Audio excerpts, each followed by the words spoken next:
Good morning, good afternoon, good evening, whatever time of day you've chosen to join us here from the Batcave. Thank you so much for joining us yet again. I'm your host, Adam Gerard, and with me as always, my partners in crime, the incomparable Terry O'Neill. Hello, hello.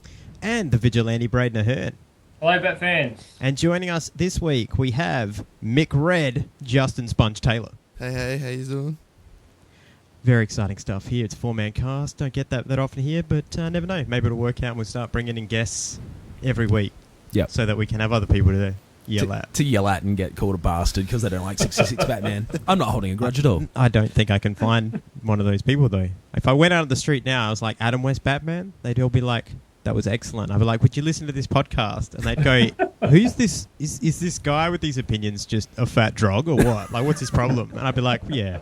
He does. So now calling me a fat drog on air. Thank you so much for that. The abuse is real, people. The abuse is real. My struggle. It's how I keep all you guys in place and make sure that I'm the host is by constant whipping line. It's what I told you. I've been reading about Stalin and all these dictators. This is what I've learnt from the ancient Romans, like Caligula. People like that. You beat your people into submission. Right. And you always make sure your back's next to a wall so fuckers can't stab you. So I'm a step ahead of them. They went out in the open. Well, Not if me every once in a while, hermiting myself in my house. Well, if you throw out the words like uprising or vendetta, you'll know what I mean.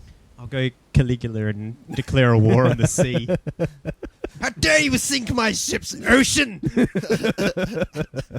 That guy was a nutbag. I wish he was a Batman villain. There's probably a couple of villains. Is. There's probably a villain based on him somewhere. If we dug deep enough. At some point back, the Batman was invented back then. We just burnt the writings during the Crusades. That's it. That's what the Crusades were actually about. Covering up the existence of Batman. It's just a giant Batman comic that we're reading. None of this shit actually happened. On the second day, Bob Kane created Batman. And on the third day, he did rest in the cave, and Alfred bought him a sandwich. All right, well, that's enough of the stupid, idle banter. Let's get into our first segment, which is This Week on TV. And I'll kick it off with Gotham, I think, because I like a bit of Gotham, and I like the sound of my own voice. So, this week's Gotham was Penguin's Umbrella, which addressed some of the complaints I had last week. We finally started getting some villains and some growth. It gave you a huge dose of that, didn't it? Yeah. I guess we'll go through a quick recap. The episode, of course, picked up where we left the last one off, which was Gordon under arrest and the Penguin coming up and doing his whole, what's up? Hello. I'm alive. Yeah. Hi. Don't you like my suit? And it was a very odd episode, this one, because it dealt with both the backstory of why Oswald Cobblepot came back and whatever else, and just exactly how much forethought and foresight he does have when it comes to Gotham. But it also was the introduction of Zaz, and it was 6-7 victims he carved on his arm? No, he said he's... It was like 28 or something. Yeah, he was almost... 28? Yeah, because there was a young female cop he put a couple bullets into. That was 29, so he's almost up to 30. Cool.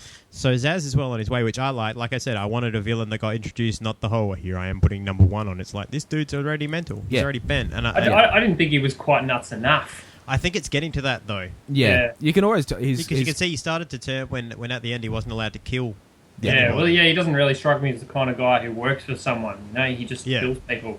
So I think that introduction... I think that's what it's going to come to. I think that was a good introduction, though. He sort of like works for someone. He's already sort of established in that sort of family. He struck me in this episode almost like Hitman. Yeah. As in the game. Yeah, Agent 47. Very Hitman. Yeah, very Hitman-like. But yeah, and so the episode dealt with the fact that he... was it Maroni kidnapped Barbara? No, with Zaz? Falcone. That's right. Sorry, Falcone. Yeah, Falcone. And Maroni was busy beating up the... Was it this week he was beating up the Penguin or last week? That was last week. Well, the week before where he had his face put to the shredder. This week's... I think this week's was where Fish wanted Penguin back. That's right. And they Penguin said what it was. She was ready to go to war for it, wasn't she? Yeah, and Penguin said he give him Indian Hill or something like that. Yeah, which was a shitty piece of land that had like a polluted water or something. Polluted water and Indian burial ground. Yeah. But it's within the Arkham...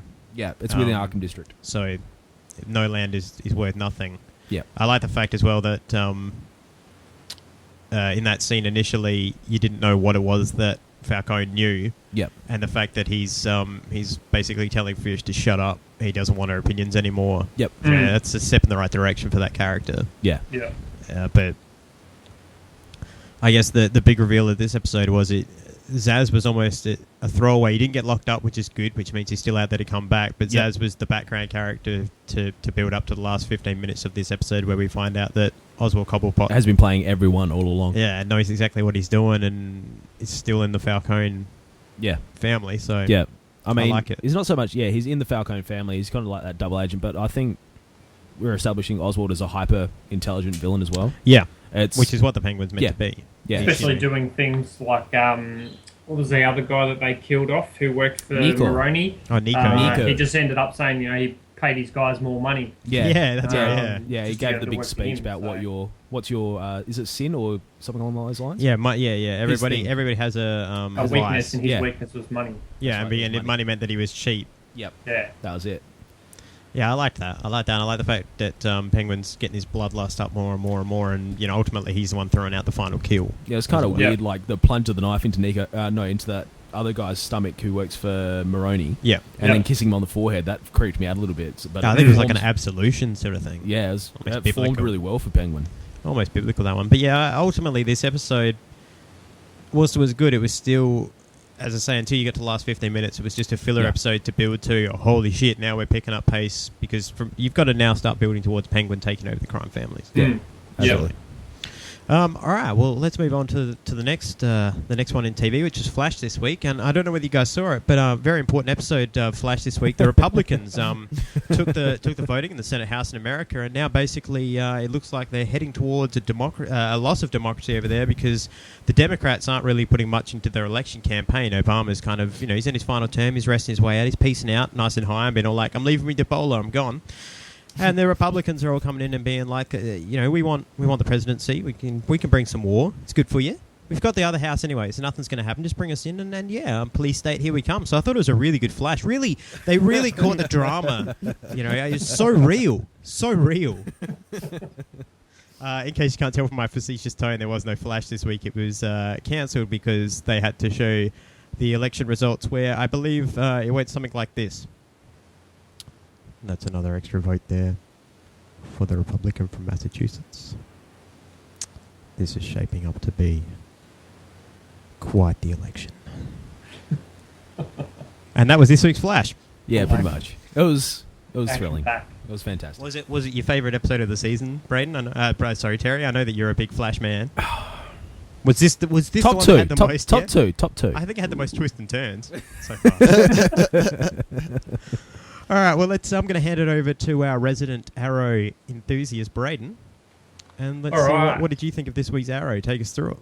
Oh, well, this week we had our secret origin of Felicity Smoke, where we got a bit of a backstory on Felicity and what she did 5 years prior to this episode. So we've seen her in college and with her old boyfriend and their roommate, where they did things like making viruses and whatnot, and her boyfriend wanted to use this virus to wipe all student loans, and she pulled the plug last minute, so that stopped, but he ended up getting arrested anyway. Then from there, we had a lot of sort of flashing back and forward a bit, so it's sort of a bit hard to keep track of. But I know there were like 3 timelines this week. Pardon? There were 3 timelines this week, because there was the present, Felicity's past, and Ollie's past. No, it was 2. It's going to be 3 timelines. Was Ollie's past in? I don't think Ollie's past was in this one. It was referred to a fair bit, though. So you still had to keep track of that. So it's an inferred time jump, is that what you're saying? Yep. Yeah, it was one of those things where they're still building on that time jump, and once you don't see it, there was still the whole, like, you didn't tell us about all the time you're away. It was like, yeah, well, it's because we haven't written the other 4 years yet, so... Give the writers some time, in present time, we've got Brother Eye, who's threatening to wipe everybody's bank accounts to zero. Laurel ends up being acting DA and sends a what do you call them, a SWAT mob down to the bank to try and, I guess, stop. Neutralize, I believe, is the neutralize the threat. Yeah, neutralize, which doesn't work, and Roy and Oliver have to go down and fix her screw-ups. Yep. We also have Felicity's mum in this episode, who was planned to be there by Felicity's ex-boyfriend, and That's right. a pair of them get kidnapped by Brother Rye, or Felicity's ex-boyfriend. I've forgotten his name. Cooper? It's not important. Coop. He's not coming back. He's not coming back. He's not a not coming recurring. back. Oh, Billy? No. If he's part of OMAC. No, he's not coming back. I'll get into that when you finish your review. He's not coming back. All right. The Adam has spoken. So then we get Felicity has to help out Cooper to steal some trucks of money. Ends up doing it. They leave. Then she uses the Wi-Fi and her mum's watch, which she got from Ray Palmer Industries. Ray, Yep. to make contact with Oliver. He comes in, saves the day, and the end, pretty much. Yep. All right. Well, I'd like to point out some things that I noticed from this week. Yep. Firstly, I'm very glad that the creators of Arrow listened to my rant last week. Put a mask on Diggle. Beautiful. About fucking You time. just look like a mugger now. Yeah. Black with the That, colour hey, glasses. whoa.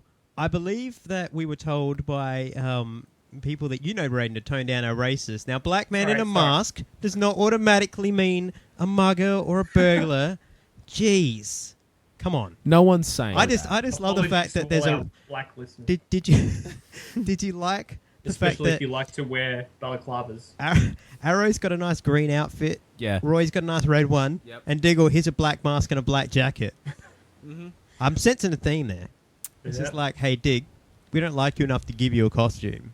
Or a colour at least. We'll give you a shade. But he's already got a colour. Listeners, that's a deadpan look I'm giving Adam right now. Somebody laughed at that somewhere, and it's worth it. Yeah. But anyway, I did notice that. I liked that he had a mask for a change, so that we could hide his identity a little bit. Yep.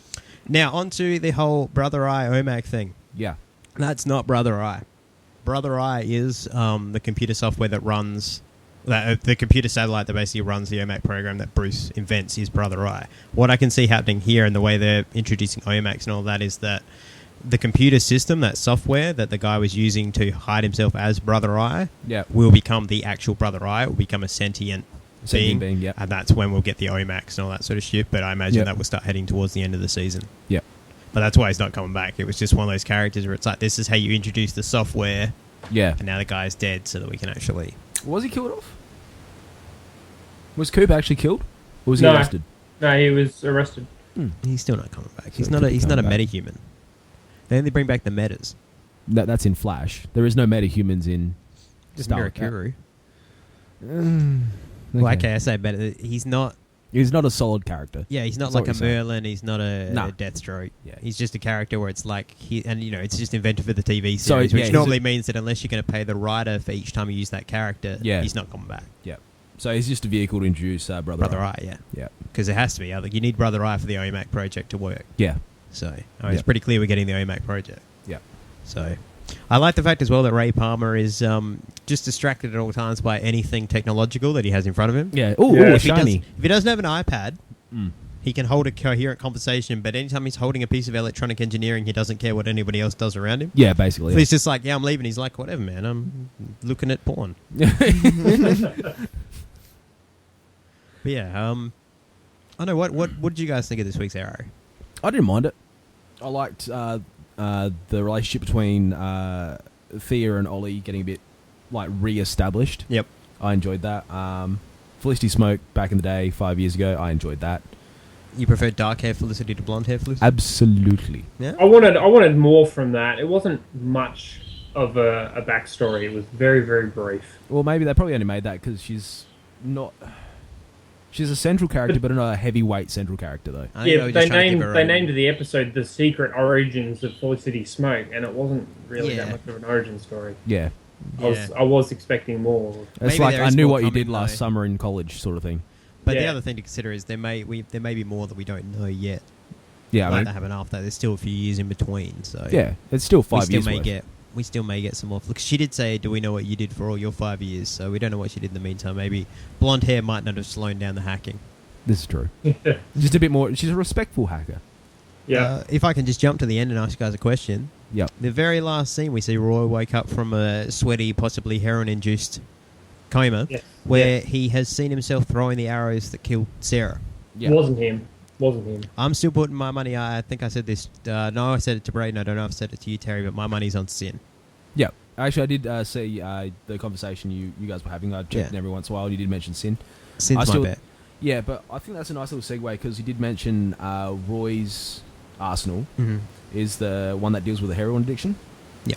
Well, So- Roy is speedy at that point, but Roy is the heroin addict, yeah. Yeah, so that could lead in a segue where he doesn't really talk about the dream. He made a huge amount of responsibility, turns to drugs, and all that sort of stuff. So that could actually be the introduction of that.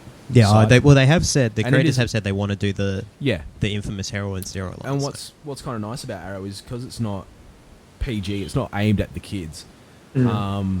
You can go into that sort of darker realm as well. Absolutely. Yeah. So that sort of gives it a lot more grit and something you can sink your teeth into and thoroughly enjoy and get more emotionally attached to the character of Roy. Because Absolutely. I'm watching Roy at the moment, and I watched him through season 1 and 2, or was it mainly 2? Yeah, I think Mainly it was 2, mainly yeah. in 2. So, and I actually like that character. He's got a good look about him. He's got good presence on screen.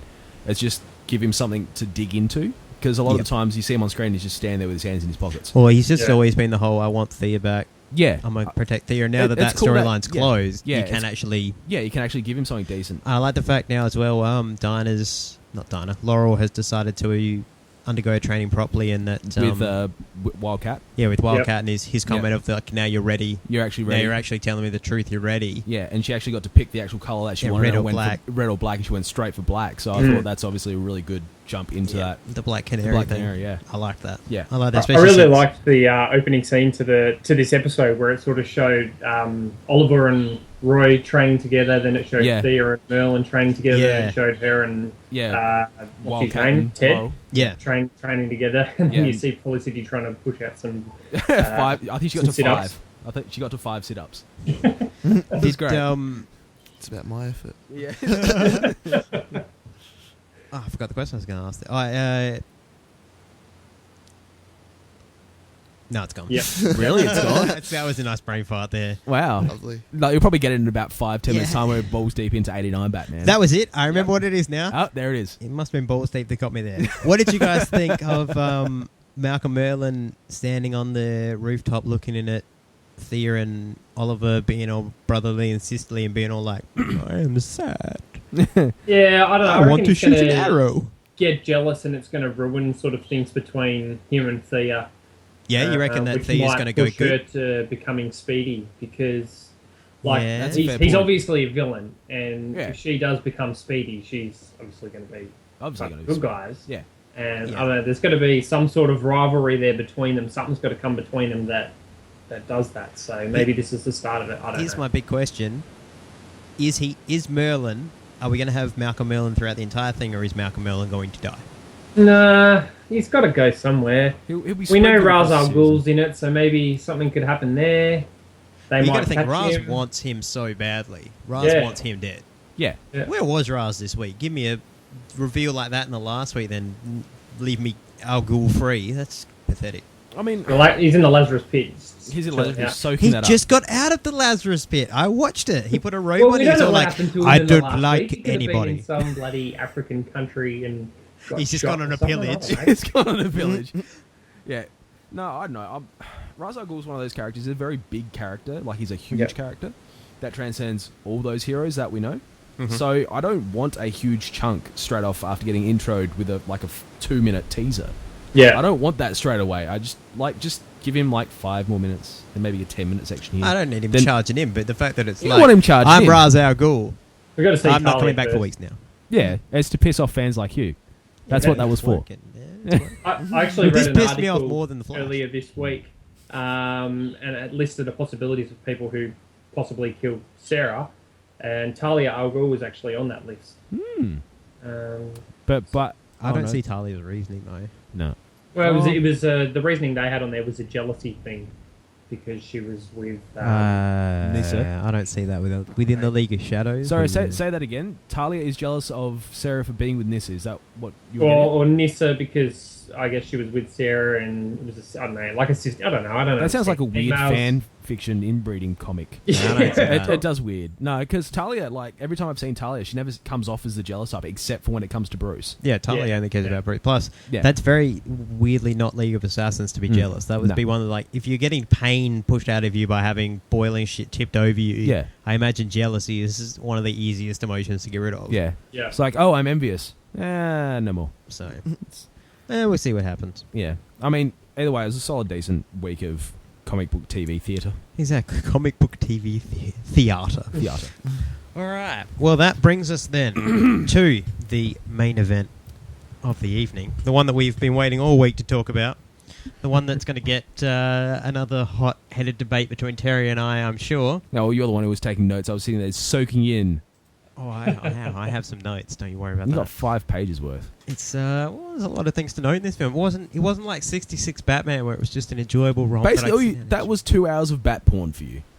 That was just 2 hours of just comic gold wrapped up in a perfect little package of excellence. And dehydrating Are we guns. talking about 66 Batman or 89 Batman? 66. I've got some things to say about the fact that this is a bigger fucking comic book fast than 66 Batman, but we'll get onto that in a little bit.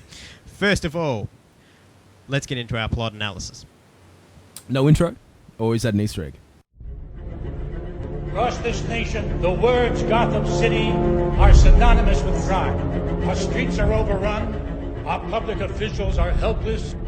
People of Gotham City, I'm a man of few words, but those words will count. 6 new deaths, with no clues as to the Joker's deadly weapon. The 200th anniversary birthday gala has been indefinitely postponed. I need all the help I can get. I want you to do me a favor. I want you to tell all your friends about me. What are you? I'm Batman. The intro was already going to be spliced in. You just ruined it again for the fans, man. You don't understand the magic of like the editing process where it just would have happened and fans would have been like, wow. That I've came out seen of you nowhere. edit. It's a You come 20-minute in- process. You come in and you're all like, are we going to have an intro? Yeah, I just played it. Cool. All right. So the plot of the plot of this film begins when we find out that Gotham is about to celebrate its bicentennial year, and a reporter, Alexander Knox, is obsessed with finding out the truth behind the Batman. But before we get into that, of course, we start off with the mislead of the century. A couple and their son come out of the theatre. They're trying to find a cab. No one will stop. It's Gotham City. You can't get a cab. What are you, crazy? It's Saturday night. You jackass. Plan ahead. Take the subway, for fuck's sake. Anyway, he's wandering around. His kid's got a map out. The kid's all like, it's this way. And the dad's all like, stop making us look like tourists. We might get mugged. Foreshadowing. Anyway, so they're just like, look, I can't find the street. The best thing we can do is go down this dark alley in the middle of Stabsville. Let's just go down there. So they go down the alley and some guy's all like, yo, can I have $1? And the guy ignores him. He's all like, well, my partner's going to have to shoot you now. But Shock doesn't shoot him, hits him with the gun, takes his wallet, and they're like, let's get out of here. So it wasn't Batman at all. That was disappointing. Anyway, so then they went up on the rooftop, and now they're all like, hey, look, we got the guy's wallet. Yeah, we did. I got an American Express card. Yeah, you do. Never leave home without it. Yeah, exactly. Product placement. I don't like being on this rooftop, man. I heard a guy, got thrown off a rooftop by Batman, and the other guy's like, nah, man, he killed himself. He got Jackass. wasted and walked off the He was rooftop. drunk. Well, he was drinking Drano. What are you talking about, man? So he's like, no, I want to get out of here. What if there's a Batman? There ain't no bat. Now shut up if you want your half of the money. And then this inky figure moves and he drops down. I like the theatrics of this Batman. Drops down behind him, wings spread, even though no one can see him. It's just like, I'm Batman, I'm going to drop in. And then they're all like, I heard a noise above us. And they look up and suddenly he's all like, I'm Batman.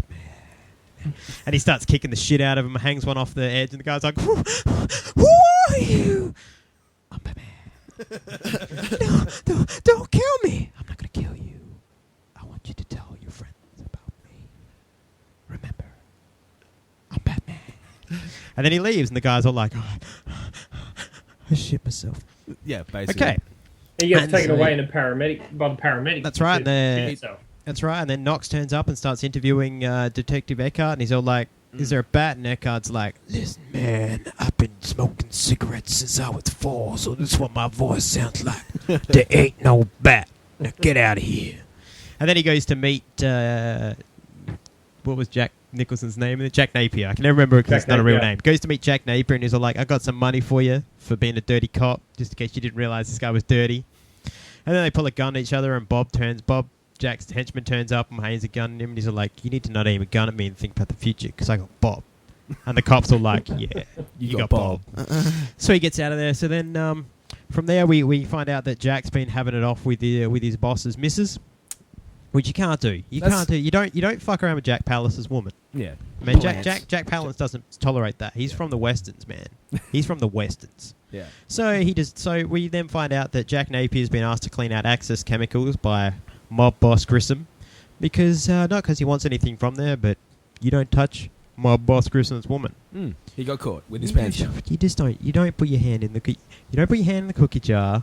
You don't bring another rooster into the hen house. So anyway, so he goes off to Axis Chemicals and it's a big setup and they burn their way into the safe and he's all like, nothing there, boys. We've been ratted out. And then starts the gunfight in the Axis Chemical plant, which makes perfect sense. That it's running at night time with acid and shit, and why wouldn't you fire bullets into it? Acid doesn't affect cops, though, I noticed. It splashes on them, and they're like, whatever, man. I got pants. It's just Kool-Aid. What do you want to know? I got pants on, I'm fine. Kevlar. So finally, Batman turns up. Sorry, I skipped a bit here. I'll go back in a second. Batman turns up, and there's a big fight, and Jack Napier gets shot through the face, falls into a vat of acid, and flushed out into the ocean, and we see a gloved hand that's now turned white with green fingernails reach up as the lucky deck floats out. Now, the bit that I forgot before that, Knox is trying to work out how to find out information as to whether or not Commissioner Gordon has a file on Batman, but he can't get in. Nobody wants to believe Knox. Everybody thinks Knox is a douche. Then suddenly there's a set of legs at his desk, and it's Vicky Vale, and she's all like, I've been here for 25 minutes, but I got an invitation to Bruce Wayne's thing, let's go. So they go to Bruce Wayne's party, and it's all very la-di-da, as you would expect, and then Commissioner Gordon gets told that there's this thing going down at Axis, so he gets out of there, and Alfred finds Bruce, and he's all like, Master Wayne, Commissioner Gordon had to leave most urgently. Bruce is like, yeah, whatever. He's like, no, sir, he had to leave most urgently. And then Bruce is like, I see, I'm Batman, I need to go. And that's how we get back to the Axis Chemical thing. Okay, so now we have Jack Napier at his very weird, I'm guessing, underground vet office where they were trying to fix his face with you see the instruments I have to work with, Mr. Napier. I think my dad actually has most of those tools in his shed. What does your dad do? Torture people for a living? So that's some hostile Carpenter. He's a carpenter. Where the fuck was Jack Napier? Alright, so his face gets fixed, but we don't see how. Yep. And then the infamous mirror scene. Yep. That's like one of the top 8 famous scenes ever. Yep. And then where do we go from there? We then end up with the Joker revealing himself to Both Grissom, that he's still alive. Yes. And shooting him quite a few times, and then dancing, saying, well, wait till the world gets a load of me. In the meantime, Vicky Vale has, in the last 24 minutes, set her eyes on Bruce Wayne and is madly in love with him. And she comes to his house for dinner, and they have a funny scene where they're having soup in a big room that Bruce has never seen before. So they go into the kitchen where Alfred can tell funny stories before he finally goes to bed, making sure to say, don't you touch those dishes. Don't you put me out of a job, Master Wayne. I know there's a woman here now, but we won't have any of that. I do the dishes. And so anyway, so they go up to bed and they have themselves some sex. Sorry, Bruce and Vicky, not Bruce and Alfred. That would be a different movie altogether. That's different. They go upstairs, they have themselves some sex, and then he's all like, well, I can't sleep lying down. I got to hang upside down. And she's all like, yeah, that's normal. And so anyway, so then the next day she's all like, well, I know that we just had a one night stand, but now let's act like a couple and we're basically married and I love you. Stage 5 clinger, I repeat, stage 5 clinger. And he's all like, I got shit to do because I'm busy and stuff, so Alfred will see you out. So there's the door. And so then he goes to plant roses and Vicky follows him, now heading up to stalker level.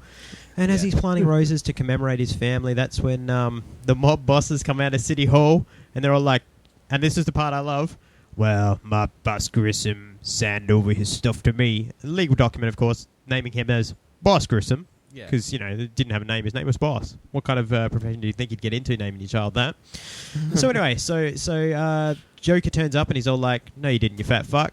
He's dead. And he signed it with this pen and now I'm going to stab you in the neck. And then Bruce takes a shot and in very un-Batman fashion walks over in a trance to follow this man who he seems to recognize and looks right into the car at him. Mm-hmm. And the Joker waves and Bruce just stands there all like, am I Batman? Am I Batman right now? And then Vicky comes running over and she grabs him and he looks at her and he's all like, I don't have time for you, woman. I'm Batman. And he runs away.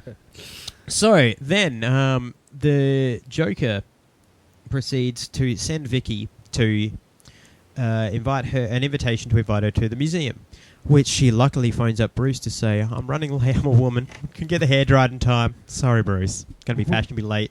And Alfred tells Bruce, and Bruce is all like, I'm not seeing her today. To the Batcave. Yeah, exactly. He's like, I'm Batman today. What are you talking about, Alfred? It's Wednesday. Wednesdays, Friday, Saturday nights are Batman nights. Yeah, exactly. Schedule booked. Yeah, come on. You my know gentleman's this, gentleman. Yeah, what the fuck, Alfred? And so then, so he goes, oh, I better go get Vicky. I'm pretty sure the Joker's going to get her. So the Joker turns up and does some and suddenly Prince, and the Joker comes in dancing to Prince, and does some nice paintings, updates some artwork, and then sits down with Vicky and is all like, yeah, I want to be inside you. This is the last woman I was inside. I fucked her face up. You want a face like that? I could do that to you. It's art. It's art. Free. It's okay. It's art. free. It's free. That wasn't even my jism. That was just acid. So anyway, from there, Batman saves Vicky and takes her out of Dodge, and then we have a bit of a fight outside, and he's all like, what do you weigh? And she's like, I weigh 108. And Pounds. she's lying. She's This is where we lying. see the Batmobile for the first time as well. Yep, the Batmobile and the shields, and then he's all like, you don't weigh 108. Then he sends her up to the top, and he gets beaten up by some thugs, and she takes some pictures, and then he proceeds to beat up the thugs and take her back to the Batcave, because why not? Then he's all like, take this list and give it to me. Wouldn't she be like, isn't this the way to Bruce's house? Yeah, yeah, Wait exactly. a minute. And then she's all like, didn't you taking this stuff to press yourself? And he's like, yeah, I could have, but I'm fucking Batman, idiot. Look, if I walked into a newsroom, I was like, hi, I've got some news. Take this. They'd laugh at me. Just take it. You're a reporter. Do your job. So anyway, so she goes away, and then he knocks her out, and she wakes up on bed feeling her boobs, and realizes that Batman's both molested her and taken the film. So then we proceed to find out that the Joker is going something else I want. The Joker is first of all setting a chemical attack upon the citizens of Gotham with tainted hair care products and beauty products, which Batman foils. Smilex gas, which Batman foils. So next Joker's plan is to have his own centennial where he'll be giving away free cold hard cash. And so he has a float with balloons, and they're giving away cash, and then Batman's Batwing comes along and he steals the balloons, and that upsets Joker very heavily. I think he's more upset about the balloons more than anything else. He's very heavily upset about the balloons being taken. He flies around aimlessly for about 5 minutes. Well, he's just making sure people know that he's there. People are dying from the gas, and he's just flying around.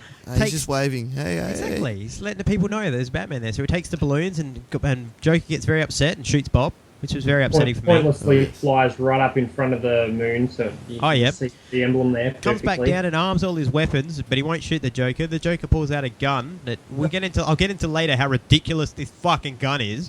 Pulls out a gun that shoots down the Batwing in one shot, and Vicky runs over all like, oh no, Batman, he's the dead. The Batmobile is completely bulletproof. The Batwing. It's a plane, man. Come on, you can't make that bulletproof.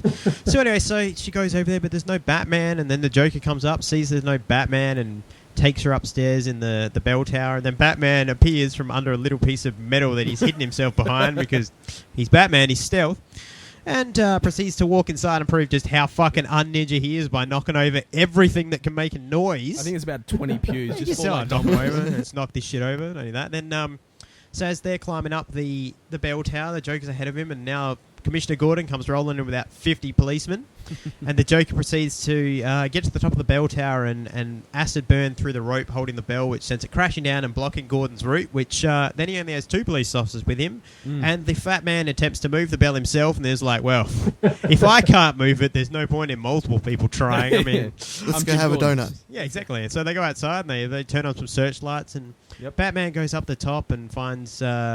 has a bit of a fight with some villains, and then finds the Joker, and he's all like, and the Joker's like, you created me, and Batman's like, you created me first when you killed my parents, and the Joker's like, hey man, I didn't mean no offense by that, can we have a hug or something? I was a kid, I mean, I'm sorry. Isn't this kind of childish? Yeah. You created me, I created you. And so then Batman's all like, nah, I think I'll kill you. Nah, it's boots to ass stuff. And so he kicks him off the building, and then they're all like, yeah, he's gone. But Joker's not gone, he's been hanging on, he whips Vicky and Batman down, and he's going to kill them, and then the Joker copter appears with the Joker logo on it. And they lower the Joker ladder, And Joker climbs up the Joker ladder, and Batman It wasn't attaches. labelled. It wasn't the Joker ladder. It was the Joker ladder. So Batman managed to stick a grapple between a gargoyle on the top of the cathedral and the Joker's leg, which proceeds to come loose and then pull him plummeting to his death. And then as Batman and Vicky themselves slip and fall, Batman fires a grapnel into the air, captures her and swings him to safety, and all is well in the city. And then from there, we then see them cleaning up and having a bicentennial and talking about how great it is, as Harvey Dent reads a letter that he got from Batman that basically says, I'm Batman, and I'm here. And if you've got criminals, I'll just punch them for you. And Vicky leaves, and Alfred picks her up, and he's all like, well, Miss Vale, Master Wayne is predisposed tonight. And I have like, the champagne. Yeah, and he's all like, but he told me to get you liquored up. Yeah. Have some pre-drinks. It seemed to work last time. It made your panties quite loose. So I look out for Master Wayne. And then she's all like, well, I'm not surprised he's busy. He's Batman. And they drive off, and we get a scene of Batman standing on the edge of a prefaces, looking across Gotham City as the bat signals there and some bells go. Yep. And that's how we end Batman, the 1989 farcical movie starring Jack Nicholson as Jack Nicholson. All right. Now, before I get into my pages and pages of grievances, gentlemen, yes, I pass the floor over to the three of you. What did you all think of Tim Burton's Batman? Braden, you can take a couple swings first. All right. Well, one of the best things about this movie is the theme music. Danny Elfman's work is brilliant. Yeah. Yeah. That's probably my second favourite thing about this movie. Mm-hmm. My probably first favourite thing would be Jack Nicholson as the Joker.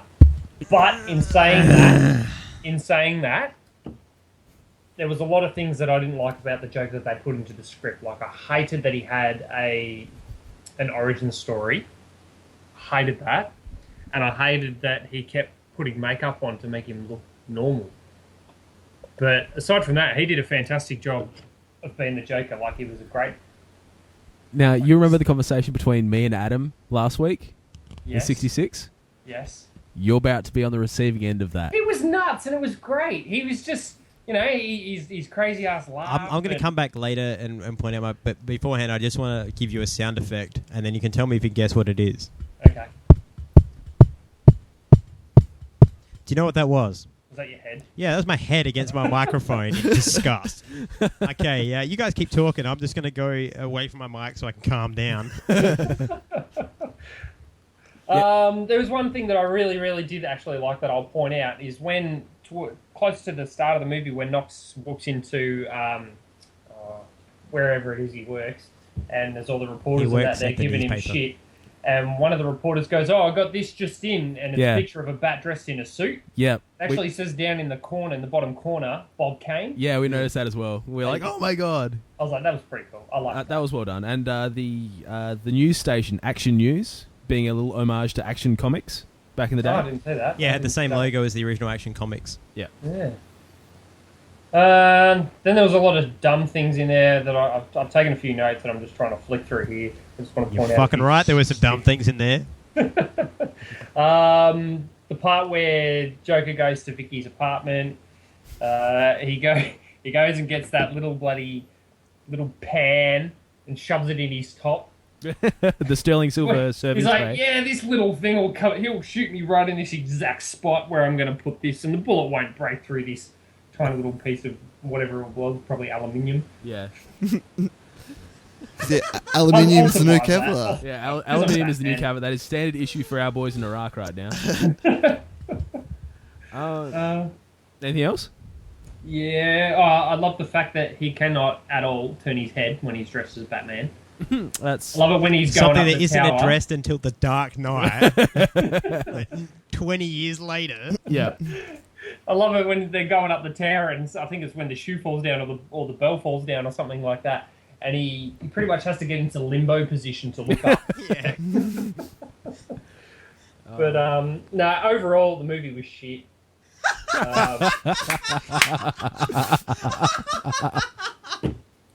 And that is all.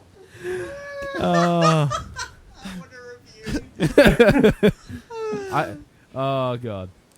See, I haven't seen this. I haven't actually sat down and watched this movie for a good 14, 15 years. Yep.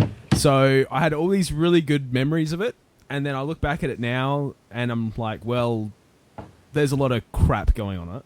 You look back at it right now and you're like, there's a subtle lack of bombs not being disposed of in a timely manner here. Yeah, this is true.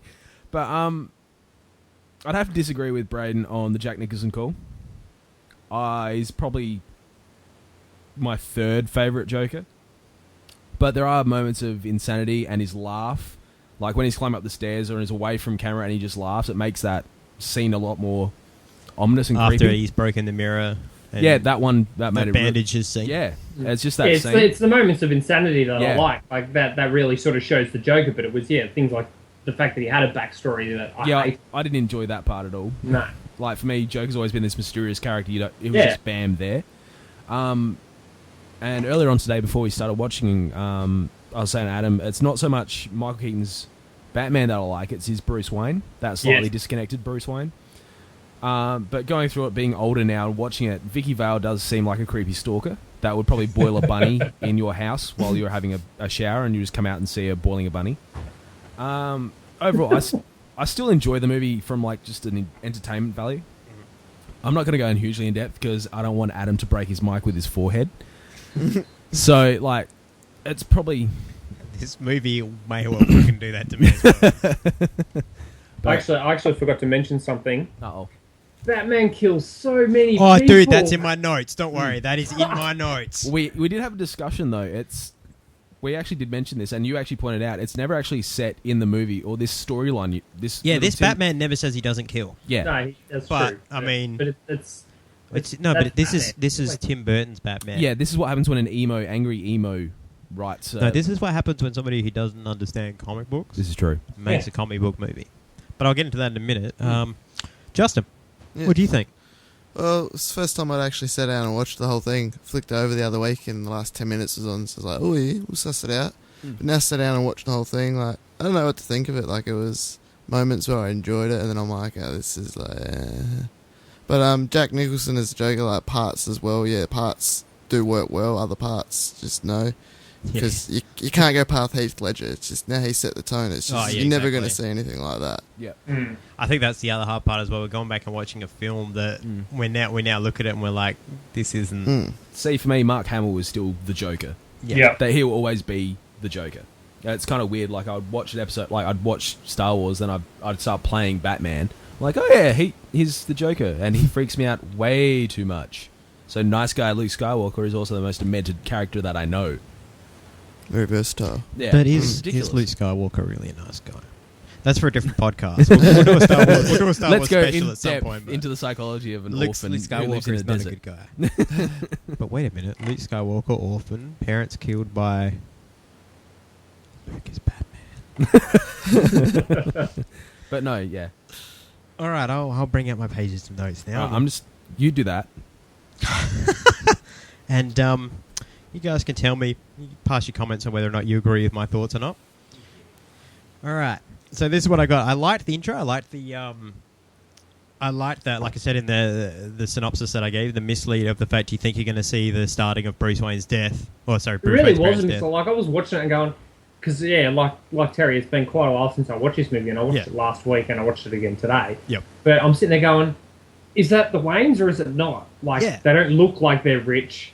You know, this guy's trying to get into a taxi, and then this other guy pushes him out of the way. I'm like, who the hell pushes Thomas Wayne out of the way to get in a taxi? Yeah, exactly. So I wasn't sure what the hell was going on exactly there. I like that. I like that kind of plan. I like the fact that that's what pissed Batman off in the opening scene, was like pretty much watching the exact same thing that happened to him, fires him into action for the first part. I like that. Yeah. We'll say this before I get into anything else. We watched this on Blu-ray. I got a projector, a pretty big 120-inch screen set up here. Yeah. This film on Blu-ray does not look good. I watched it on Blu-ray as well. Whew, man. Wow. All right, anyway. So, as I said, I liked Batman's theatrics, like when he drops with his wings open and all that, like the very scary, like this is very scary Batman. I like that aspect of it, where if you saw that drop behind you, you would kind of be like, I don't want to be any part of this.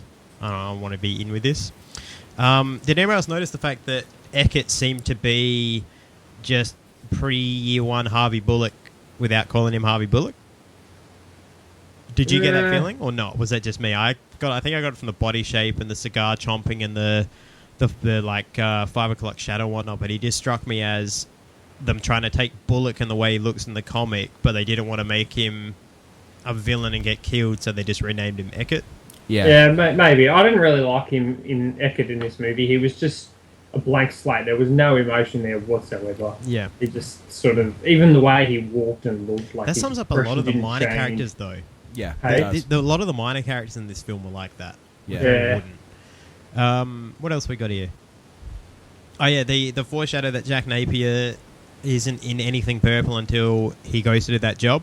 Well, and he only dresses in purple from there on out. There is a scene with, what is it, Jerry Hall's character, Alicia Hunt. He's actually wearing like a very dark... Oh, it's a dark purple. It's a dark velvet. Yeah, but it's it's his not suits velvet. and stuff are very black and very dark and greys and stuff until he flips over the Joker card in that moment where he's wearing the purple suit, where everything turns to shit. And I like that. That's the start of the precursor. He's in the suit. He's flipped over the Joker card. But as I guess for me as a film fan, a visual thing, you instantly know. Oh man, within the next 30 seconds or the next 2 minutes, this dude's becoming the Joker. Yeah. All right, the fight in the acid plant, dumb as hell. Yeah, as I brought up, that's just the stupidest thing I've ever seen. Let's just fire bullets at pipes spurting out acid. That's an explosion waiting to happen. Plus, later on in the film, we find out that Jack Napier is a chemical expert. Yeah. Yet he's running around flowing switches and he's a chemist. Yeah. Right, because you're not going to realize that mixing all these combustible acids together isn't going to explode. Yeah. Just that. Granted, I don't think it's Jack who does a lot of shooting. It's mainly his henchmen. Yeah, but he opens up all the vats at once. Yeah, he goes and picks up that axe and whacks it on the floor. Yeah. No, I don't know a vat that's ever been made out of like 2 mil tinfoil that holds acid. Remember alfoil? Come on, man, that's where it's at. Alfoil and aluminium. I did like though in that scene that there's people running around like headless chickens and Batman's just walking across the tops of scaffolds calmly. and Jim cops at eye for at one point. He's like, "Oh no. Oh my god!" That was his entire catchphrase in this film. He was just if he said it a third time, I would have put it on a t-shirt. Now here's a good question for you. The Joker has a very nice, unique, very teethy smile, right? Yeah. How does he have teeth when Jack Napier got shot by a bullet that went through one cheek and came out the other cheek? Was he shot? Oh, he was shot. Yeah, he gets shot. He gets shot through when because Batman deflects that bullet and it bounces off. And then it ricocheted off something else. Yeah, but it goes through his. If you look, he's got it literally for the wound that he has on both sides of his face. The bullet has to go through his mouth. Yeah, I didn't think that it was actually the bullet that hit him. I thought it was because it hit some gauges or something, and then it burst out. I thought it was the glass that shattered. I took it as the bullet ricocheted, but it was still the bullet that went straight through. Because otherwise, how do you have an exit wound? Yeah, well, he did have bloodstains on both sides. So bloodstains both sides. But it was one looked higher than the other. It looked like it was sort of burnt, not... Yeah, maybe. Yeah. Maybe I'm wrong, but that was just one thing that annoyed me. I'm like, how do you have teeth after that? Now, let's move on to Vicky Vale. The stalker herself. The stalker. Right, Vicky Vale. Now, I get the fact she shows up, she's like, I'm not from Gotham City. I don't know much about this place. How does she know nothing about Bruce Wayne, the, poster boy for rich people in this world? Considering his at that point in time, how does no one know anything about Bruce Wayne? He's not the only one. Yeah, good point. Her and Knox, basically, the two people that are doing the reporting on this specific person had no idea. Yeah. Well, even not man. Come on. Japanese. How do you know that? Oh well, surely Bruce Wayne's in the top 10 beautiful people of Metropolis, Gotham City, Starling City. Yes, this is true. But yeah, just that was something that really got to me. Is it's like, so this guy theoretically is Bruce Wayne, who's going to be on the pages of every tabloid. He's meant to be, yeah. I don't know, who is this guy? Well, what happened to his folks? They're dead? Well, I didn't know that. All right, here's a legit question for you, and it got to me while I was thinking about the whole Batman having sex with Vicky Vale and then being like with Alfred, and I don't know what to choose. She's a nice woman. Should I marry her and all that sort of stuff? If you're Batman, legit question, if you're Batman and your entire last mission is to stomp out crime in your city, would you not chemically castrate yourself so you don't have to worry about any of those sort of urges, so your focus is solely on... No. I would. Why would you tell me you wouldn't? No. Well, then how would There's you hookers for that, man. But he doesn't have time for hookers. That shit happens at night. He doesn't, in the comics, with the exception of a few people, he really doesn't sleep with anybody. He puts on the act that he does. But my point is, considering how far he goes for this... to be Batman and the things he's willing to put his body through, I don't see how you would have, he's lost every other urge. He's taught himself to purge everything. Yeah. Pain, lust, desire, everything except Unless he's drugged sex. with Talia, yeah. But that's what I don't... Like, Talia kind And of that's makes his sense. weakness, is women. Talia makes sense because they're both in the League of Assassins, as it were. Yeah. They're both kindred spirits. Mm. That makes a lot of sense. Same with Bruce and Catwoman. Yeah. But I'm just talking in general. If that was my... Like, if that's me and my entire last mission is dedicated my only... Like, to the point where in this film, Bruce Wayne has no social awareness because obviously all that matters to him is being Batman. I just can't see... to me, that's one of the first things you would do would be you would take away anything that could compromise your focus. Nah. Sorry. Doesn't he I'm not with you on reveal that his one. secret identity to a different female in every one of Oh, Tim don't get me Burton's started on Batman that. movies? Yeah. Don't get me... I've got a note about that. It's actually Alfred who reveals him most of the time. Yeah. These films. Alfred, worst wingman. All right, well, moving off castrating, let's talk about Vicky and the fact that she's clingy as hell. It's They're ridiculous. like a one-night Yep. stand, and she's all over him. I'm like, so when are we seeing each other again? And we're like, when am I You should moving come to in? my house. Yeah. Yeah, have you met my mum? Just that. What's up with that? That's just anyway. We're on to page I'm on to page 2 now. 2. Yeah, okay. Now here's a question for you. What is the big deal with Vicky Vale that all these people in Gotham are just like, gotta have me some Vicky Vale? That is the most plain-looking man-hands woman I've ever seen. But She gets passed around too much. yeah, you compare her to the other women in Gotham? Yeah, I'd rather... Okay, Yeah. I'll go you one again. If you're... I get the Joker's bent in his brain by this point, but Yeah. I would choose Alicia over Vicky. Yeah, probably. Yeah, everybody's running around with, Vicky Vale, man. Beer-flavoured nipples on that girl. Because she's new to town. It's just it. It's Someone new. Someone new to It's run. strange. So It's strange. So, a bit of strange, bit of fresh meat to the market. Oh my god, this is the first woman to enter Gotham in 35 years. Shotgun. Yeah, as we've discussed, Vicky really amps it up from clingy bitch to stalker within about 24 hours. Yeah. It is. It's terrible. I'll get to this a bit later on, but I'm pretty sure this whole movie takes place in less than a week Yep. of time. Yeah. So Vicky yeah. Vale is like to the point where she wants back kids Yep. within about 3 days. Yep. You tell me now.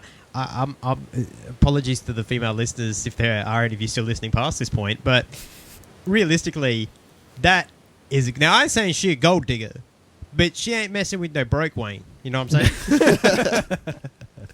She's thinking that she was all like, well, there's a billionaire who wants a piece of me, and he has a Well, I job. think at that time he's only a millionaire. Well, okay, but he's also got a job that means he's probably going to die and leave all the money to her. I'm saying she a gold digger. She's getting. Okay, how does no one Yeah. recognize that Jack Napier is the Joker when they sound the same, they look the same? I'm pretty sure we established the IQ level of Gotham a couple of podcasts ago. All Yeah. right. Bruce Wayne and Batman sound the same. Friends with Jim Gordon. Yep. No connection. Jack Napier and the Joker sound the same. Somewhat look the same. Act the same. Batman did put that together, though. Batman worked it out. Yeah, that's true. Because he's Oh, Batman. Batman. He's Batman. Yeah, just something I wanted to put out. That just made me laugh. Oh, yeah, I like that the Joker cast was actually once CIA nerve toxin. Yeah. That was really cool because even though Napier's a chemist, I like the fact he had to steal a chemical that existed. I wouldn't have liked the idea it's like, yeah, he built a new chemical.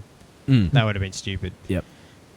Oh, yeah, and then he's like, so then Joker sees the picture of Vicky and he cuts it out. Yeah. And and he's like, get me the phone book because this woman who's just rolled into town's likely to be in the phone book. Worked, though. Just Found brilliant, it. brilliant. I really do have pages and pages of nitpicking here just because... Yeah, do it. This film gets too much hype of being amazing. See, that's the thing. I mean, like I said, like 14 years ago was the last time I actually sat down, and this is the first time I actually watched it, knowing more about Batman now than I did then. So, go for it. Well, here's the other question. Yeah. How come the Joker gas, half people that get hit with Joker gas turn white and get green hair and a red smile, the other half look the same, they just have the big grin? I actually don't know. That might be a budgeting issue for makeup and costume. See, there's consistency. There's a lack of consistency in this movie that disappoints me. It's Tim Burton. You wouldn't find this in a comic book. It'd be consistent. Yeah. If they hadn't have bothered to change Jack Nicholson's makeup every That's scenes, true. they Yeah, might the have amount been of able money to they be spent on consistent. skin-toned makeup so he could cover up the makeup he already had on. Yeah, well, that's true. Here's another one.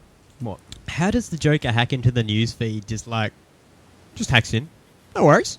Just sitting in some random, just dirt poor, middle of nowhere place. He's hacking down newsfeed. We can't work out where it's from. Who is on his team? Is that big bald dude that carries the carries the hi-fi? It's his job. He's like the AV tech. Yeah, So Lawrence. they've been like, Lawrence is the AV Lawrence, I tech. need to get into the newsfeed. Lawrence, He's like, come just hither. give me a minute. Yeah. Just let me plug it into my boombox. The boombox does everything. That boombox is actually probably like a... Dat boombox. That boombox. That boombox has got like a... what is it, made in that late 80s, so it's like probably like a Pentium 2 at that point in time. Just hack in straight away. Excellent. The other thing I liked as well, I liked the police report that was written like no police report I've ever seen, where they would just put all the important details on the front cover of the brown manila file. Just should I open the file? No, people don't want to read. Just put it on the front cover.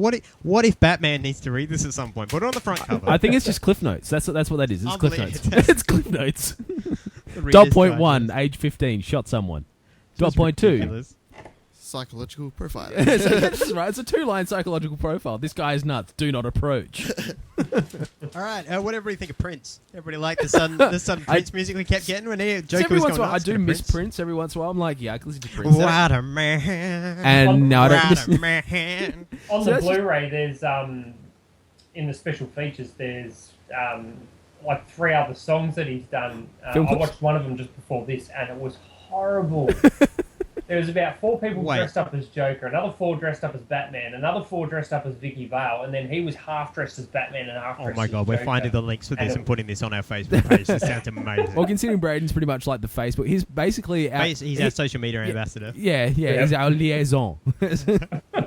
So that is your job. He's now. Oracle. His job is to upload Oracle. things So now we need to shoot him in the spine and put him in a wheelchair. and make him a woman. No, just shoot him in the back. It's fine. He's now going, oh god. Oh shit. Glad I live in a different state. All right, I gotta admit, as much as you bitched about the scene with the thin metal piece of metal that can stop bullets, gosh. I did love the part where the facade breaks and Bruce realizes that he's actually face to face, even though we don't realize it as an audience then. He realizes this is the guy that killed his parents, and that whole like, you want to get nuts? Let's get nuts. That's possibly the best line from that movie. No. The best line in the movie is, oh god, here we go. What is it? Bob, You are my number one guy. a guy. Nah, I still like Bruce Wayne's line. The "you want to get nuts" line. The other one I do like is look What? at this thing. Where the hell do you think this came from? Japan. What? How do you know that? Because I bought it in Japan.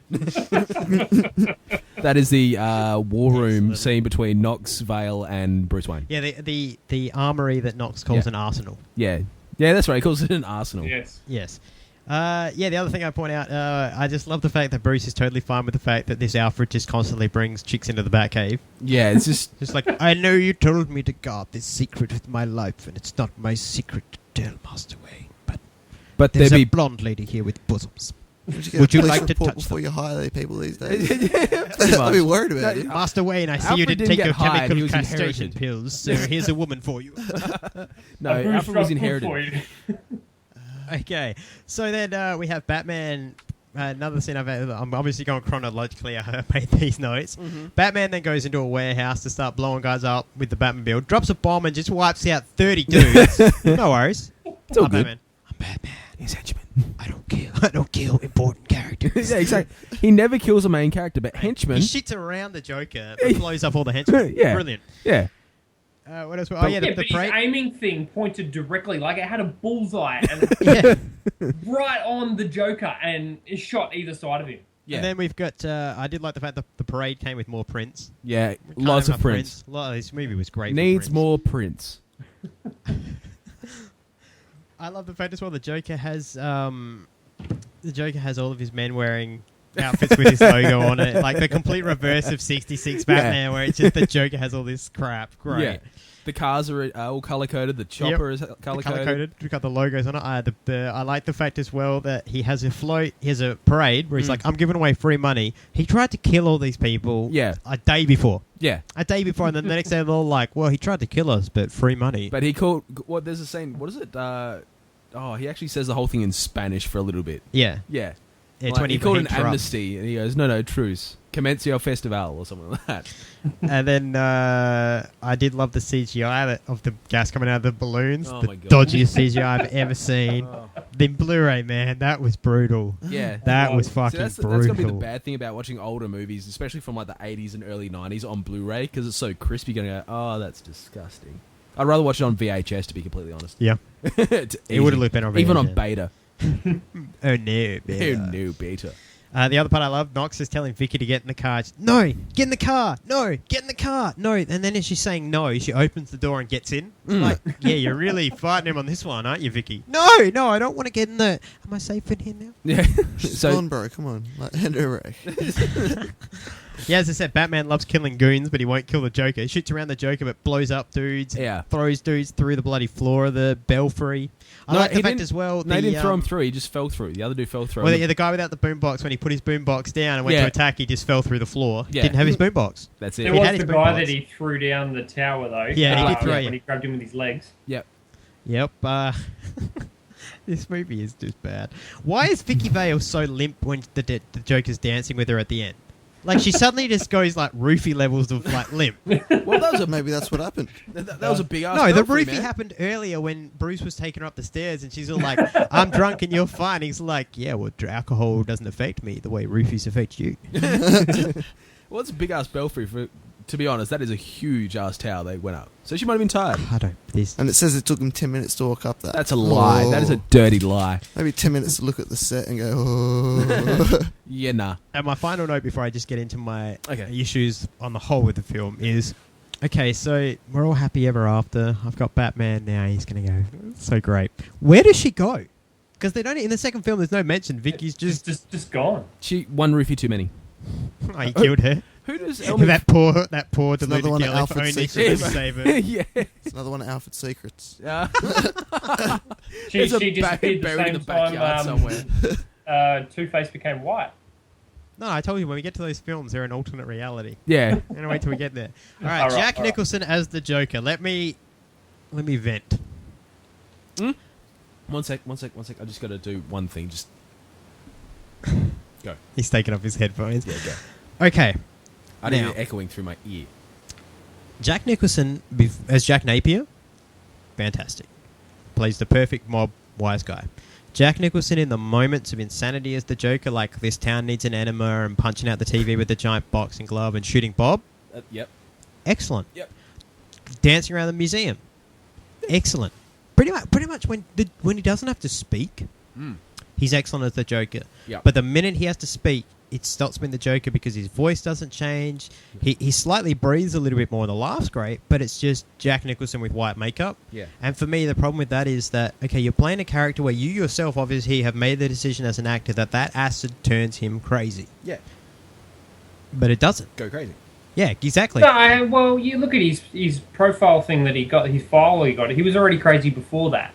He sort of but just tipped come him on, over man. the There's a edge. big difference between a criminal mastermind and a psychopath. And Joker. Basically, Joker's like a whole nother level. Yeah, Joker is like a league of his own, and he's just like, to me, with the exception of a few things, he comes across just as very plain. He's just a mob guy. Yeah. Oh, yeah, and that was the other thing I have to bring up. The gun. Okay, he's got a gun with a telescopic barrel on it. I have two problems with this. One, what fucking caliber is that thing shooting that it took down the bat plane in one hit? And two, how does that gun work when you consider that any gun that can fold in itself like that would have weak points in its barrel? That thing would be exploded in his hands. It would end up looking like a Warner Brothers cartoon, basically. The slug would come out and just peel back like a Yeah, banana. it would have just... Now, had it done that, had he fired it and the gun had, like, exploded at the end, Yeah. I totally would have bought that because you'd been like, damn, what the hell did he fire out of that? Yeah. But for it just to be like, boop.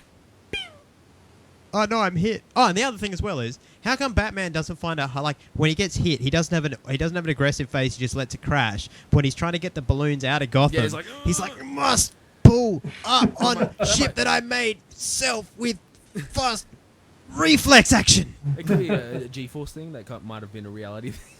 I don't know. I'm reaching here. The one piece of reality in the film. Yeah. Fucking hell. Yeah, the one piece reality, because Jack Nicholson falling God knows how many floors in 3 seconds and Batman having 10 minutes to 25 repel. minutes, yeah. That's the Just, as I say, for me, I liked Bruce Wayne, and I liked Batman to a point where I think if Michael Keaton had changed his Bruce Wayne voice, Yeah. it would have been perfect, because the fact he only did the whisper as Batman, not the American. Yeah, like just Christian Bale's yeah, throat cancer. not the Christian Bale one. It was the just the whole I'm Batman. Yeah. Even towards the end of the movie, he sounded like he was just talking like himself. Yeah, he was. Like he grabs the Joker at the top of the tower and he's like, "I'm going to kill you." Yeah. It just sounded like him. And then they're like, too "Excuse me, personal, though. have you ever danced with the devil in the pale moonlight?" Yeah. He's like, Yeah, oh, it hey, just- hey, what's up? It dropped very very hard, and those are the things that I noticed. Like I said, I find it very hard, or I find it hilarious in films anytime they put in somebody who's meant to be this. They always do it with women in comic films. They put in this woman who everybody's like, "Oh my god, look at her! I'm fawning over her." And I don't mean this in an offensive way, but if you're going to do that, get somebody who is like universally like this person is regarded like take Angelina Jolie, somebody who 90% of people are going to go, yeah, that's a damn fine chick. Yeah.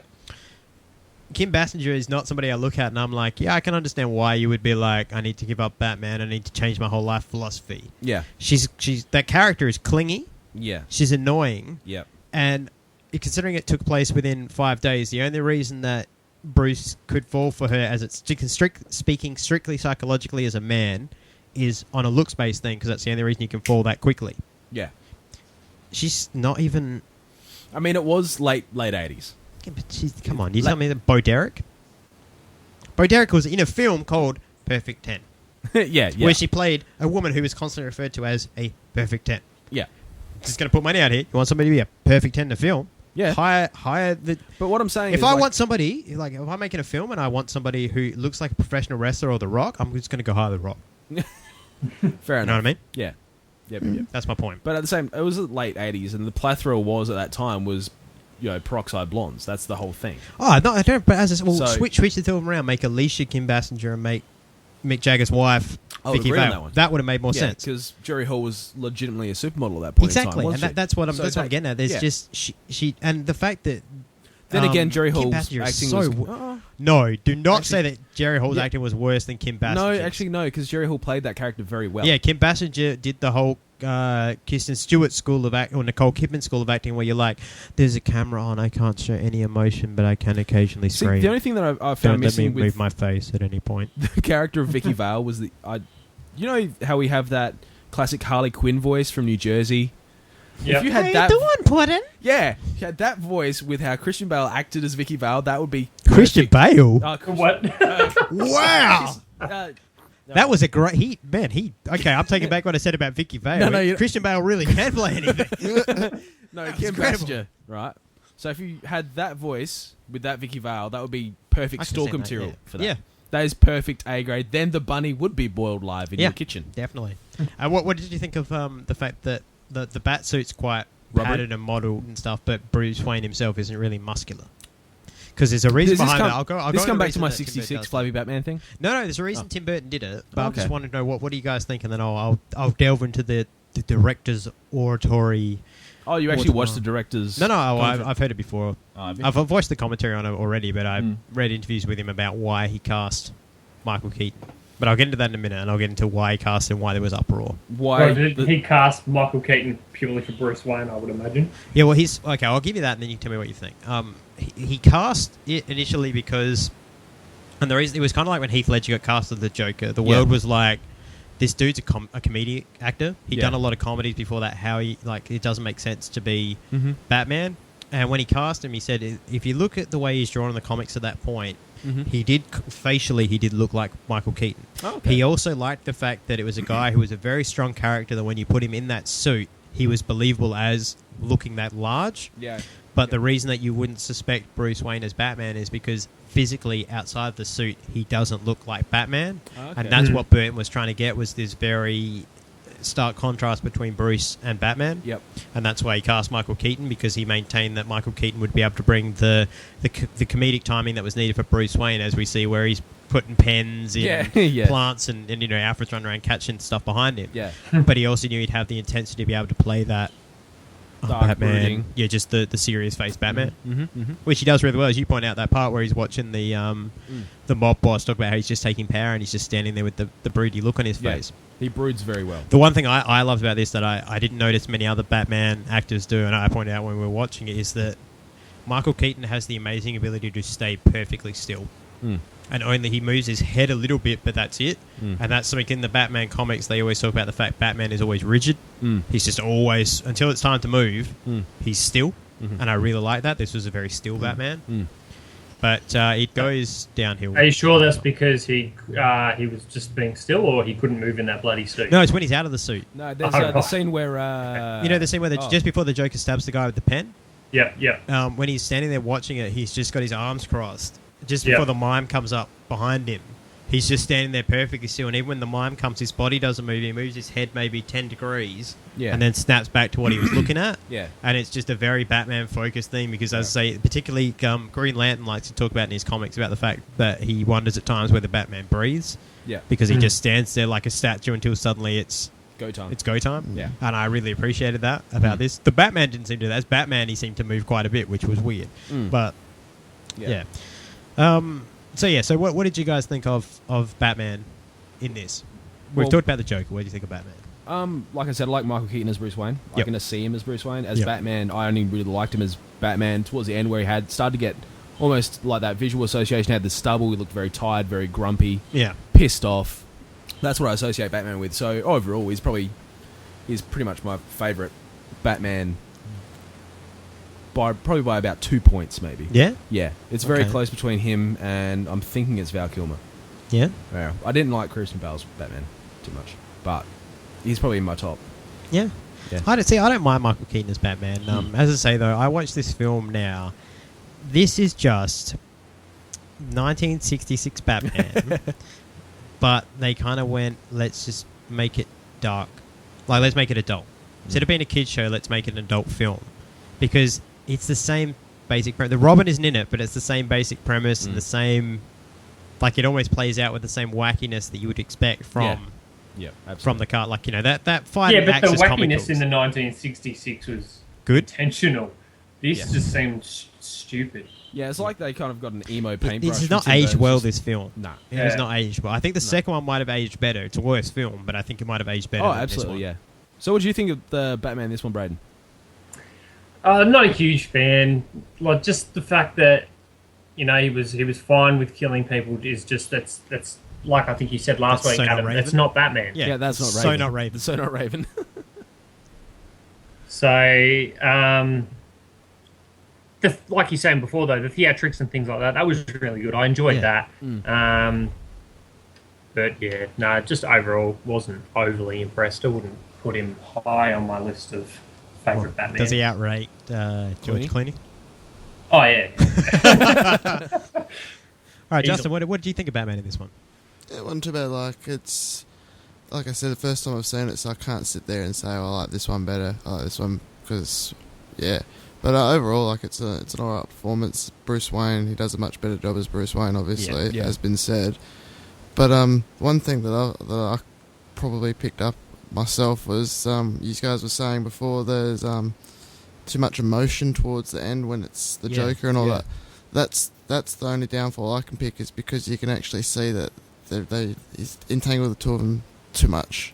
Yeah, I didn't like that either. The whole "you created me, I created you" thing. It's like I can see what you're trying to do, but that leads to the killings where, hang on, he's actually realised that the Joker's killed his parents. Oh, this has become so much more personal now. I'm just going to go kill everyone. Yeah, pretty much. That's the way I was saying that last bit, anyway. Yeah, definitely. What did your kid think of it, Braden? I didn't like it as much as 66 Batman, that's for sure. Didn't punch any sharks. Wasn't any sharks, so... No sharks, no oversized bombs. Yep, that's no it. climbing up the sides of walls, dehydrating people. See, looking back, 66 is a much better film. It is mainly because... Wait. Say that again? No, it is because Tim Burton wasn't involved. You heard those first two. I'm just going to edit that down. There'll be no... It's just me.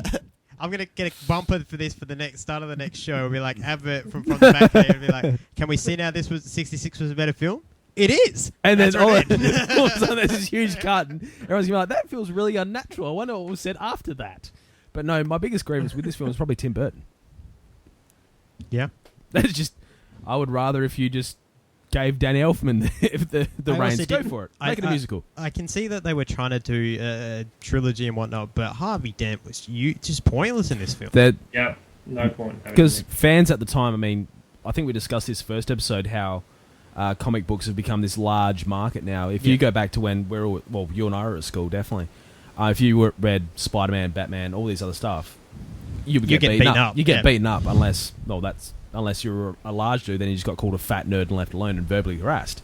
So, and it's Yeah. become this huge thing over the course of, I'd probably only put it over the last 5 years, especially like probably Well, Marvel are who know it. Marvel, especially when they cast Chris Evans as Cap. I'll always go back to the quote that my mate Emily said when he had the shirtless scene. I want to climb him like a fucking redwood. Okay, so that ever since at that point, I had this stark realization: is comic books have become huge. Yeah. So doing this in the 80s, it was meant for comic book fans because it wasn't that big, but it was just released to the audience. So I think Burton was basically going, I want to make it for everyone, not for the fans. So that is very much an everyone Batman. Yeah, I can see that. Where it's just like a broad range of emotion. They don't tie it in tightly to any canon law or anything like that. The So other thing that's that what irritates me I about find funny is Billy D was hired to be Harvey. Yeah. Had a contract that said in the third film he was coming back. Yeah. Now, Tim Burton passed on doing a third film. Yeah. And they still had Two-Face in the film. They actually bought Billy D out of his contract to put Tommy Lee Jones. I would have actually liked to see Billy D as And Two-Face. like, I'm talking like not achievements, like $20 million or something. He's serious. Wow. That's probably why he hasn't acted since. Like, He nah, probably just, doesn't need yeah, I'm He's fine. maybe still in the Carl Weathers School of Thought and Arrested Development where he's learned how to make a stew. He doesn't need to act anymore. He's got Star Wars money. He doesn't need to act. Well, He that's just the question. he just walks in. He's all like, "I'm Lando. Yeah. I'm Lando Calrissian." And he does that and endorsements for fine malt liquor, apparently. Apparently he endorses certain liquors. Yeah, he does. Malt liquor. Malt liquor, yeah. Yeah, that's the one. 45. Colt 45. Colt 45. Colt That's 45. Colt 45. Malt liquor. For the smoothest malt liquor you'll ever taste. Anybody got any favourite quotes from this one? Not that hasn't already been said. Yeah, just let's get nuts.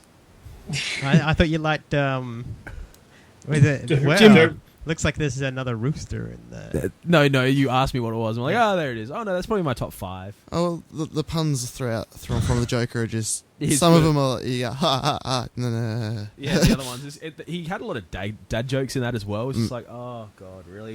You know that scene, I've got bats in my belfry. It's like, Yeah. oh, God. He did nail too, though. I do still like the whole where he looks at the paper.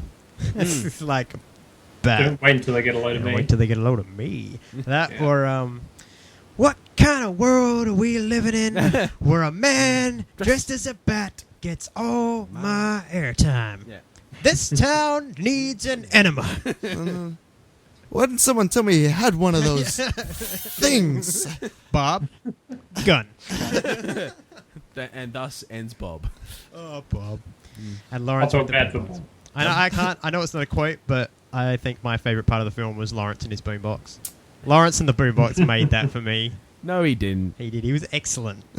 He was excellent. As Stone-Faced Goon number 3. Stone-faced goon, good when I've got a boombox, but I fall through the floor otherwise. Yeah, but what I think I mentioned it, like some of these stunts in this film had to have hurt. That one where he hits the sign. He guy hits the that sign and keeps going. How is he still walking? Why is he in a wheelchair? I have no Hey, idea. I got another question for you guys. Where does Lawrence come from in that scene? Because Batman's already on the top level of the tower, and Lawrence jumps from somewhere higher. No, if you notice, there's a slight flight of stairs that he gets thrown through when he's fighting the big buff fella, and yeah, that's So where he's back jumped downstairs. from. Okay, that would explain Yeah. it then. I must have missed that moment because all I could think was he Wait like a minute. got duct taped to the ceiling or something? Him and his boombox just duct tape. Yeah, that's why he doesn't have the boombox. Yeah, It's but he still can't up there. reach play, so there's no prints. And that's why he fell, and that's why he got into the fight. What a man! What a man! That song was I have never shit. seen you look more honky white boy than you just did. All I need is my print suit. Oh, what a man! That song is just so annoying. Yeah, what's more annoying? What a man! Watch me do it. The That. fact he's actually singing. Yeah. Skinny white ginger singing a Prince song. That is worse. Ah, what a man! Oh, God. Now let's go make some pancakes. We can actually go some pancakes. Advantage. Blouses. But yeah, okay, that's Batman 1989. Not as terrible as the next one, but that's okay because there'll be lots of Christopher Walken impersonations coming. Prepare yourselves for those. Prepare yourself. Yeah. Walken is coming. I'm gonna be in the Can Batman I just... movie- oh, sorry, go. Okay, that was it. No, he's being a dick. I forgot to mention something about Gotham earlier that maybe, I don't know, you can edit into that part or whatever. But You won't. fucking Barbara. Oh, Barbara. I wish I was. Is that Was what you're I trying the to say? only Or- one who wanted to kick her in the head in that episode? Oh, for coming back. Oh, And Gotham. yeah. Yeah.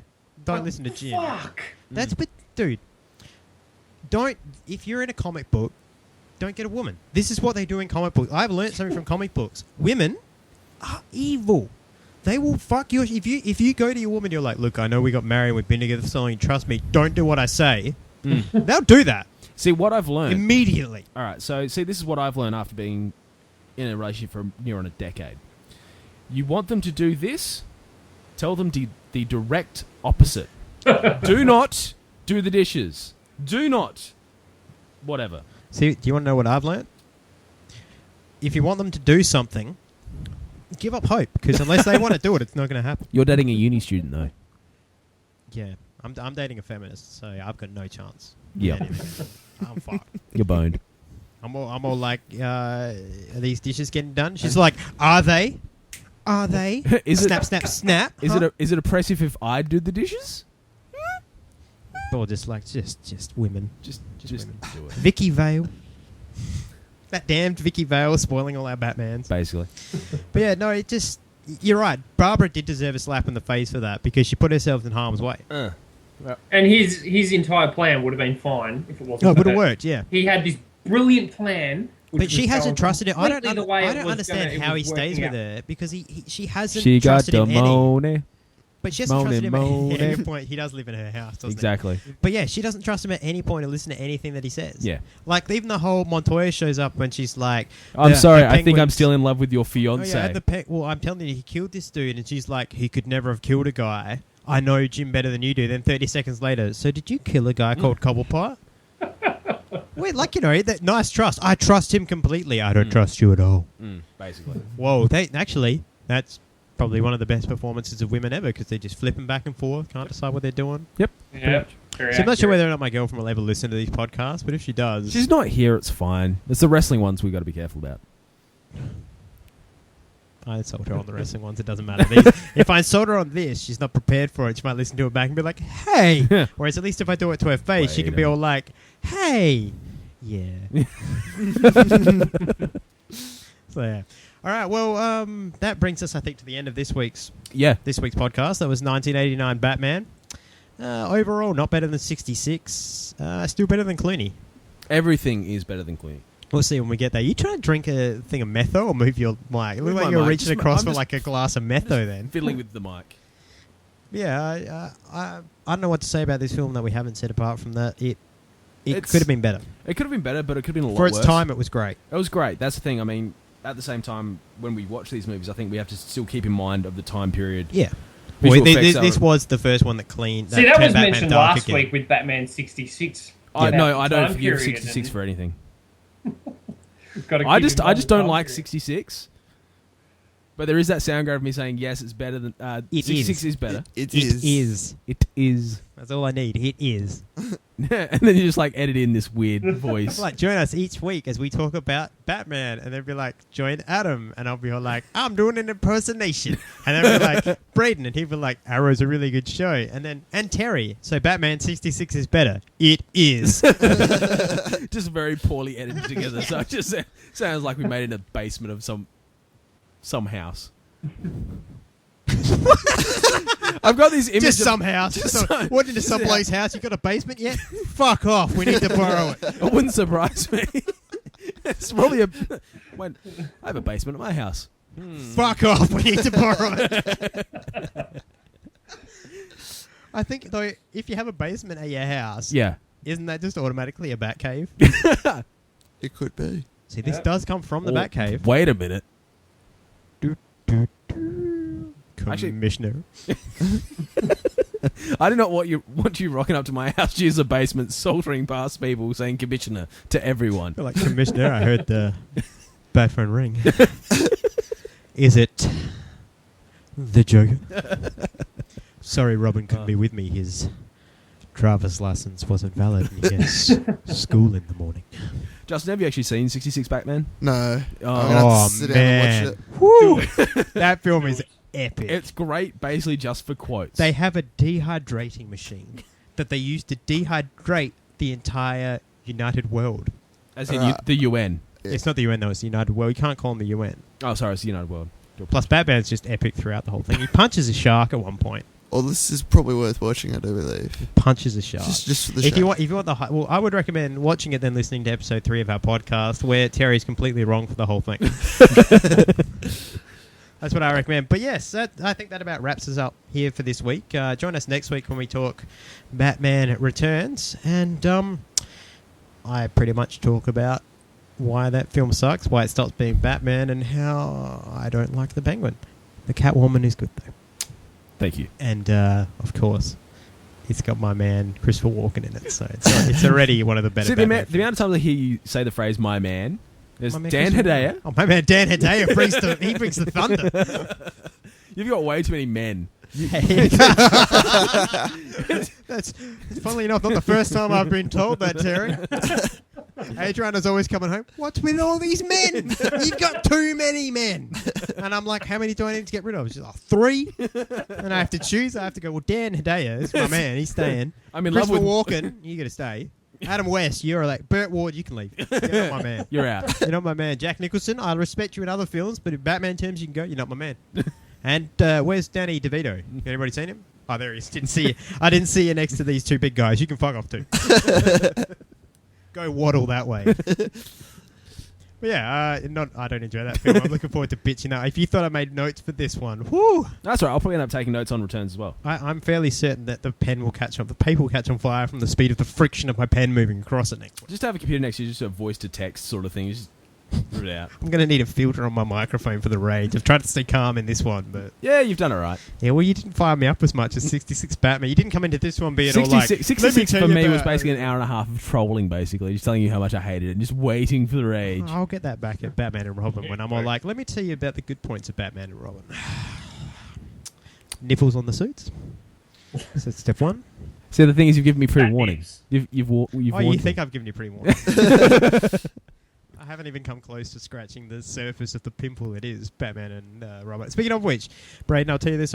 I decided that the only 2 films I'm missing on my Blu-ray collection are Batman Forever and Batman and Robin. For obvious reasons, but I decided for this podcast I'll invest the money and I'll get them. So I went onto the JB website. Batman Forever on Blu-ray, $12, bargain. No worries, I go and get that. Batman and Robin, not available on Blu-ray at JB Hi-Fi. Even they don't want it. Went onto eBay, take a punt at how much I got a Blu-ray copy of Batman and Robin for.